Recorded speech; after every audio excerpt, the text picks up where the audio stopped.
तपाईहरुले यहाँ 5 वटा थम्बनेल देख्नु भएको छ।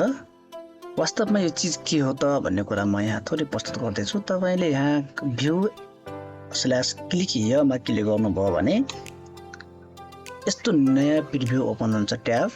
अब तपाईहरुले चाहिँ यो कन्टिन्यू विदाउट साइनिङ इन मा क्लिक गर्दा तपाईलाई यहाँ नेम तपाईको आफ्नो पर्सनल विद्यालयबाट प्रस्तुत गर्दै हुनुहुन्छ भने विद्यालयको नाम राखिदिनु भयो र व्यक्तिगत रूपमा युज गर्दै हुनुहुन्छ भने व्यक्तिगत रूपमा नाम त्यहाँ राखेर तपाई भिजिट गर्न सक्नुहुनेछ।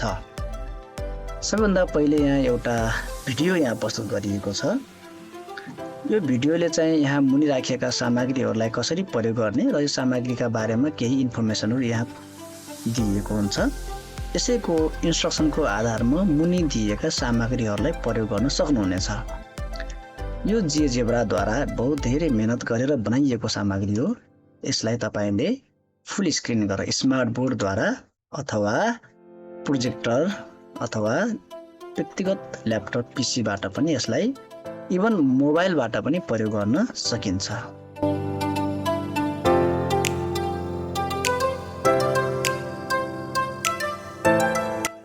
यो सामग्रीलाई तपाईहरुले विद्यार्थी समक्ष प्रस्तुत गरिसकेपछि यसैको बेसमा प्रोजेक्ट वर्क अहिले के छ भने शनिबार र आइतबार भ्याकेसन भइरहँदा यस्ता सामग्रीहरू प्रस्तुत गरेर विद्यार्थीहरूलाई परियोजना कार्य प्रयोगात्मक कार्यका रूपमा यही सामग्रीलाई प्रयोग गर्न सकियो।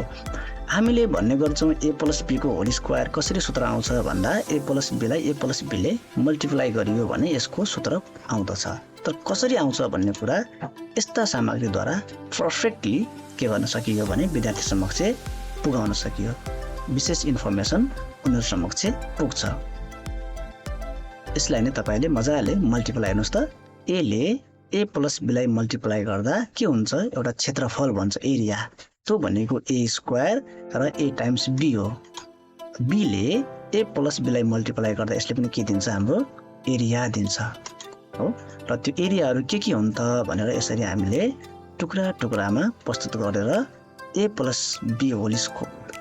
को होल स्क्वायर भनेको सूत्र a square + 2b + b square यसरी आउँदछ भनेर हामीले मिनिङफुल तरिकाले विद्यार्थीहरूलाई देखाउन सक्छौं। अब कसरी चाहिँ यो साइडमा आइयो कसरी भिजिट गर्ने भन्ने कुरा तपाईहरु समक्ष राख्दै छु। यसको लागि CHALAUNE चलाउने virbeer.com.np मा तपाईहरुले भिजिट गर्नुपर्ने हुन्छ।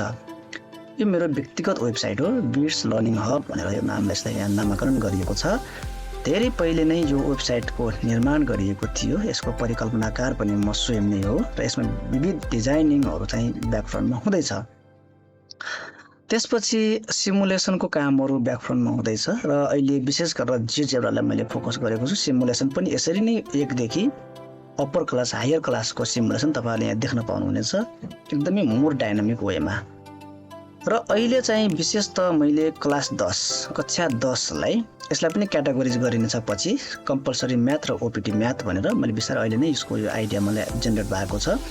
यहाँ भिजिट गरिसकेपछि तपाई यहाँ पुग्नुहुनेछ र अब यी सामग्रीहरूलाई तपाईले प्रयोग गरेर हेर्न सक्नुहुनेछ र विद्यार्थीलाई पनि प्रयोग गर्नका निमित्त यो आइडिया तपाईले प्रस्तुत गर्न सक्नुहुनेछ। र आवश्यक सल्लाह अहिले 5 वटा मात्रै तपाई यहाँ राखिएको छ। यस सम्बन्धी आवश्यक सल्लाह सुझाव तपाईहरुले मलाई यही वेबसाइटद्वारा पनि प्रस्तुत गर्न सक्नुहुनेछ। तपाईले मलाई व्हाट्सएपद्वारा हो यो व्हाट्सएपमा अथवा फेसबुकद्वारा पनि तपाईले मलाई चाहिँ यसको चाहिँ गियर पृष्ठमा जानुभयो भने तपाईले फेसबुकबाट पनि मलाई यस वेबसाइटको बारेमा केही सल्लाह सुझावहरू प्रस्तुत गर्न सक्नुहुनेछ। सँगसँगै तपाईलाई चाहिँ केही प्रतिक्रिया दिन मन लागेमा यहाँ मुनि प्रतिक्रिया दिएर सल्लाह सुझाव दिन सक्नुहुनेछ र तपाईको सल्लाह सुझावलाई मध्यनजर गर्दै आगामी दिनमा यसमा थुप्रै सामग्रीहरू एकदम सहज सरल सजिलै तपाई व्यक्तिगत रूपमा प्रयोग गर्न सकिने विद्यालयको स्मार्ट बोर्डमा प्रयोग गर्न सकिने विद्यार्थी आफैले स्वतस्फूर्त रूपमा पनि प्रयोग गर्न सकिने किसिमका सामग्रीहरू यहाँ दिन प्रतिदिन अपलोड गरिनेछन्।